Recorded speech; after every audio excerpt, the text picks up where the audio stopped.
تو آج ہم دیکھتے ہیں کہ ہم جو مسلمان ہیں وہ تعداد میں بھی بہت زیادہ ہیں، اور حج اور عمرہ بھی پہلے سے بہت زیادہ کیا جاتا ہے، نمازیں بھی پہلے سے زیادہ پڑھی جاتی ہیں، اور صدقہ اور خیرات بھی پہلے سے زیادہ کیا جاتا ہے۔ تو کیا وجہ ہے کہ سب کچھ زیادہ ہونے کے باوجود ہم مسلمان جو ہیں وہ پستی میں ہی چلتے جا رہے ہیں، یعنی ہم اندھیروں میں ڈوبتے چلے جا رہے ہیں؟ تو اس کی آخر کیا وجہ ہے؟ اس کی ایک ہی وجہ ہے کہ جو گناہ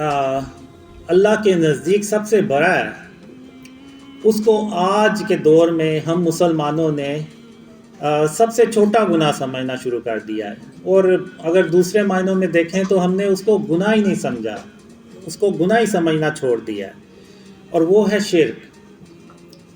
شرک کے بارے میں اللہ نے قرآن میں بھی جگہ جگہ ارشاد فرمایا ہے کہ اللہ قیامت کے دن جس کے چاہے گا گناہ بخش دے گا، مگر شرک کبھی معاف نہیں کرے گا، اور جس نے شرک کیا اس نے اپنی جان پہ ظلم کیا۔ اور آج ہم مسلمانوں نے شرک کو شرک ہی سمجھنا چھوڑ دیا ہے، اور موجودہ دور میں اگر آپ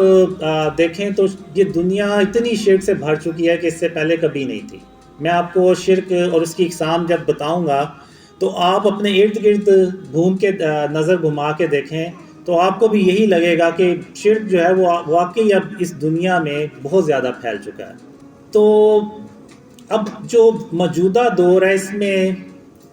جو شرک ہے وہ کیا چیزیں ہیں؟ شرک صرف یہ نہیں ہے کہ ہم زبان سے یہ کہہ دیں کہ اللہ کا کوئی شریک نہیں ہے، نہیں، ہمیں عملی طور پہ بھی اس چیز کو ثابت کرنا ہے کہ ہم عملی طور پہ بھی اللہ کے ساتھ کسی کو شریک نہیں ٹھہراتے۔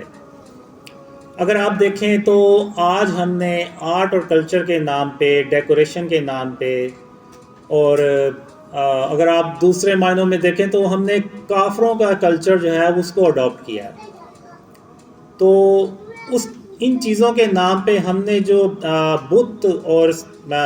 یہ جو اسٹیچوز ہیں یہ اپنے گھروں میں ہم نے سجا لیے ہیں، جو غیر ضروری تصویریں ہیں جو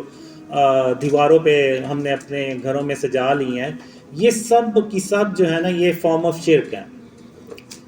اب اگر کسی کے گھر میں ڈیکوریشن پیس پڑا ہوا ہے، چاہے اس کی شکل کچھ بھی ہے، وہ کوئی خرگوش کی شکل ہو سکتی ہے، کوئی ہرن کی مجسمہ ہو سکتا ہے، کوئی شیر کا مجسمہ ہو سکتا ہے، کوئی ایگل ہو سکتا ہے، تو وہ بھی بت ہی ہے اس میں۔ اور ان بتوں میں جو خانہ کعبہ میں پڑے ہوئے تھے، جو ابراہیم علیہ السلام نے توڑے تھے، ان میں اور ان میں کوئی فرق نہیں ہے، وہ بھی بت ہے، یہ بھی بت ہے، صرف شکلوں کا فرق ہے، اور آپ کہہ لیں کہ جسامت کا فرق ہے۔ وہ بھی بے جان تھے، یہ بھی بے جان ہے۔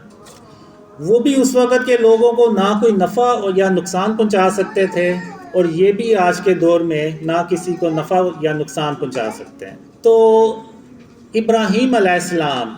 ان کو ان بتوں سے کوئی مسئلہ نہیں تھا، چاہتے تو وہ پڑے رہتے، ان کو کیا تھا، وہ تو ایک اللہ کی عبادت کرتے تھے، لیکن انہوں نے ان بتوں کو توڑ کے تو یہ عملی طور پہ ثابت کیا کہ وہ صرف زبان سے یہ نہیں کہتے بلکہ عملی طور پہ بھی اللہ کے ساتھ کسی کو شریک نہیں ٹھہراتے۔ اب ابراہیم علیہ السلام کے دور میں جب شہر کے لوگ سب باہر چلے گئے تو ابراہیم علیہ السلام نے سارے بتوں کو توڑ دیا، ایک بت کو نہیں توڑا جو بڑا بت تھا، اور اس کے کندھے پہ وہ کلہارا رکھ دیا۔ اور جب شہر کے لوگ باہر سے واپس آئے تو انہوں نے دیکھا کہ ہمارے باطل خداؤں کو کسی نے توڑ دیا ہے، تو ان میں سے ایک نے کہا کہ ہم نے ابراہیم علیہ السلام کو ان کے بارے میں باتیں کرتے سنا ہے۔ تو جب ابراہیم علیہ السلام کو بلایا گیا تو انہوں نے کہا کہ آپ اس بڑے بت سے پوچھیں، یہ آپ کو بتائے گا کہ یہ کس نے یہ سارا باقی بت توڑے ہیں۔ تو وہ جو کافر تھے انہوں نے کہا یہ بت کیسے بات کر سکتا ہے، یہ تو بے جان ہے۔ تو ابراہیم علیہ السلام نے کہا کہ اگر یہ بے جان ہے، یہ تمہیں کچھ بتا نہیں سکتا کہ یہ کس نے ان کو توڑ دیا، تو پھر تم ان کی پوجا کیوں کرتے ہو؟